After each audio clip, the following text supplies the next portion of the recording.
Summer 307 students. It is my pleasure to welcome you to this video. So this video is the next in our series talking about factorial ANOVAs.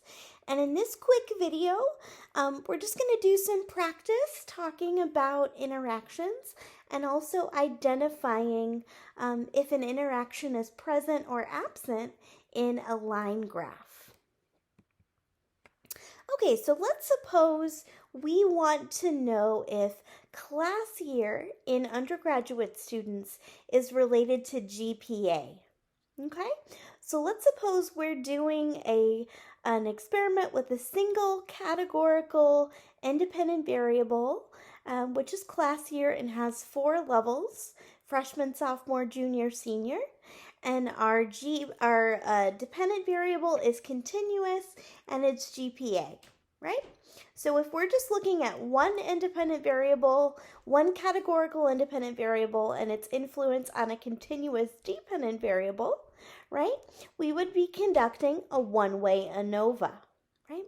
But let's suppose we wanted to know the combined effects of class year and gender, and how both of those categorical independent variables affect one continuous dependent variable, which is GPA, right?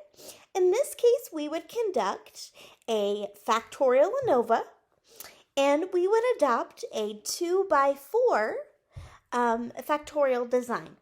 So again, if we were to review our factorial notation here, right, the first thing we would discern is that there are 2 independent variables present, right?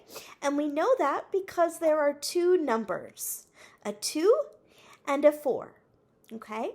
And the first number references the number of levels in our first independent variable, and the second number references the number of levels in our second independent variable, right?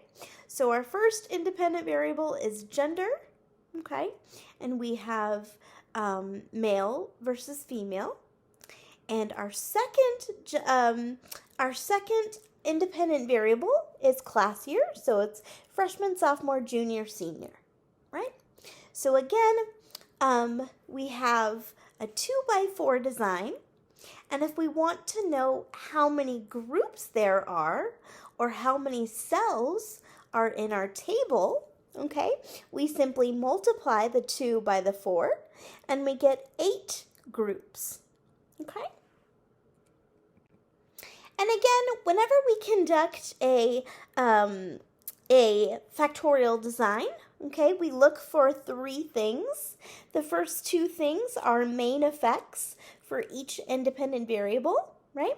So we could look for a main effect of class year on GPA, and we would just treat that as though we were doing a single variable experiment or a single independent variable experiment.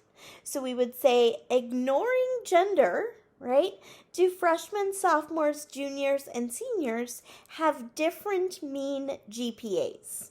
Okay, so collapsed across gender, do we have different GPAs, mean GPAs, for freshmen, sophomores, juniors, and seniors, right? So the circles that you see in purple, those would reference the different groups we're comparing for main effect of class year, okay? But we can also look at if there's a main effect of gender on GPA. So if we ignore class year, do men and women have different mean GPAs? Okay, so that would be referenced by the green circles. Collapsed across class year, do males have a different GPA than females? Okay. And of course, the last thing we would look for here is our interaction, or we would look to see whether the effect of class year depends upon gender, okay? So is the relationship between class year and GPA different for men and women, okay?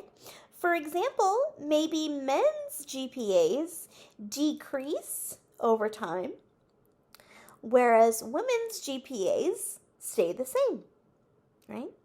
So that would be referenced in our graph here. We would see the blue line representing males slowly but surely gradually declines, whereas the pink line representing females stays relatively similar across time.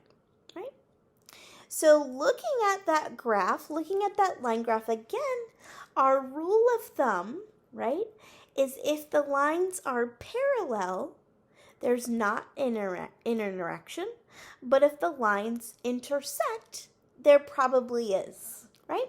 So based on that line graph, I would say there's a pretty good chance that there's an interaction. Okay? But when we find a significant interaction, we're not quite done, okay? Because we have to look at something known as simple effects tests, okay? To better understand our interaction. So in order to do that, we would pick one of our independent variables and perform separate comparisons of the means within each individual level. Okay? For example, if we were to look at the difference in GPAs between men and women at each level of class year, right, we would see that for freshmen, there's not really a significant difference between male and female GPAs, okay? And the same is probably true of sophomores, okay? But by the time we get to junior and senior year, those dots are further apart and therefore suggest that there's probably a greater or a more significant difference between the two. Okay? Okay, so let's look at another example, right? So we have a sample of men and women. Some went swimming every day for a month, whereas others went biking every day for a month. And at the end of the month, we measure how much weight was lost. Okay? So here, again, we have clearly intersecting lines. Okay? So that suggests that we have an interaction. But let's look more closely at that. Again, looking at the simple main effects. So let's look at the comparison between men and women for just the swimming condition. Okay? What we see is that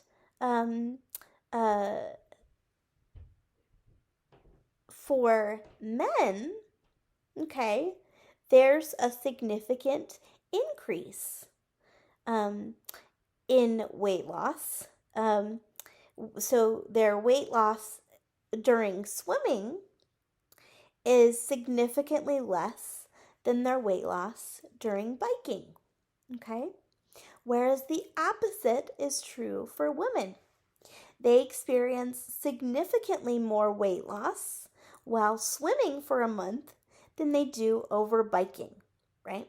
So again, the effect of exercise on weight loss depends upon gender, okay? So females lose significantly more weight swimming than biking, whereas males lose significantly more weight biking than swimming. Okay? Here's another example, okay? Let's suppose that I teach two sections of statistics, one at 8 a.m. and one at 4 p.m. And let's say on the last test, I let half of the students in each class take the test open book and half take it closed book. Okay? And these are the scores for each group, right?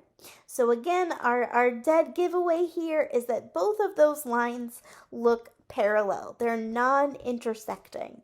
So that suggests that there's not a significant interaction. Okay? But let's look at what's happening.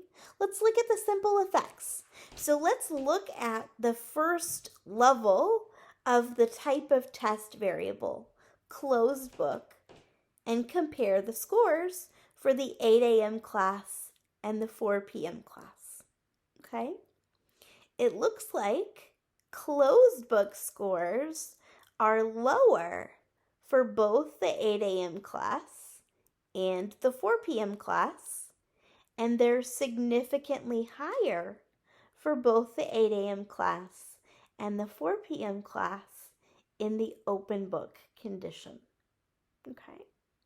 So therefore, we would say that that there's no interaction. Okay?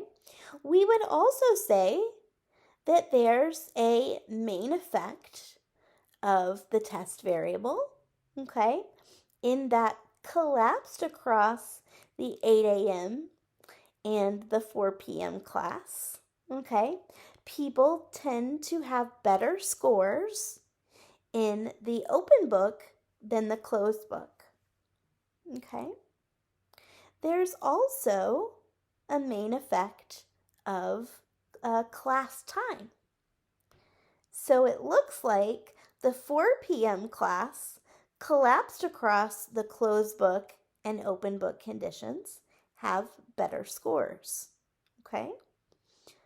Because the line is higher, right? So we have two main effects here, but no interaction, okay? Okay, so this was just a quick video to review how to read interaction graphs.